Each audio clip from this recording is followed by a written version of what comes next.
8 সালে, 14 সালে, 18 সালে, 24 সালে এই এমপিদেরকে আপনারা সাবেক এমপি বলবেন না। কি বলবেন?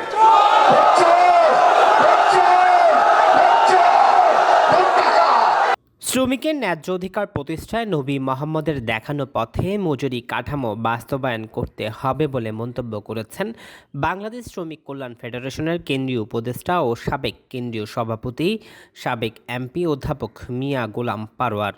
শুক্রবার সকালে চট্টগ্রাম রেলওয়ে পোলো গ্রাউন্ডে শ্রমিক কল্যাণ ফেডারেশনের চট্টগ্রাম মহানগরী দ্বিবার্ষিক সম্মেলনে তিনি আরও বলেন, বাংলাদেশের বেতন ও আয়ের বৈষম্য আমরা সহ্য করব না। বেতন কাঠামো পুনর্নির্ধারণ করতে হবে। নামই হচ্ছে শ্রমিক আন্দোলন। আমাদের প্রিয় হারুন ভাই বলেছেন, এই শ্রমিক মানুষের অধিকারের জন্য প্রিয় নবী মুহাম্মদ মুস্তাফা সাল্লাল্লাহু আলাইহি ওয়াসাল্লাম দুনিয়ার সামনে বিরাট দৃষ্টান্ত স্থাপন করেছেন।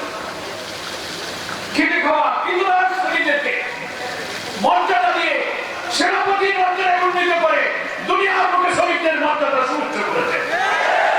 এই চট্টগ্রাম মহানগরী নবনির্বাচিত কমিটিকে ঐতিহাসিক দায়িত্ব পালন করে আজকের যে পোলো গ্রাউন্ডে আপনারা সম্মেলন করলেন, 25-এর পরে যে সম্মেলন হবে সেই সম্মেলনে যেন এই পোলো গ্রাউন্ড উপচে মহানগরীর রাস্তায় রাস্তায় শ্রমিক জনতার ভিড় জমে যায় এমন একটি সম্মেলন আপনারা আয়োজন করবেন।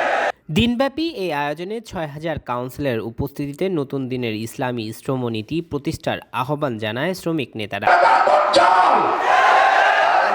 এই সময় বক্তারা শিল্প কারখানায় শ্রমিক নিপীড়ন বন্ধ করতে সরকারকে পদক্ষেপ নেওয়ার আহ্বান জানান।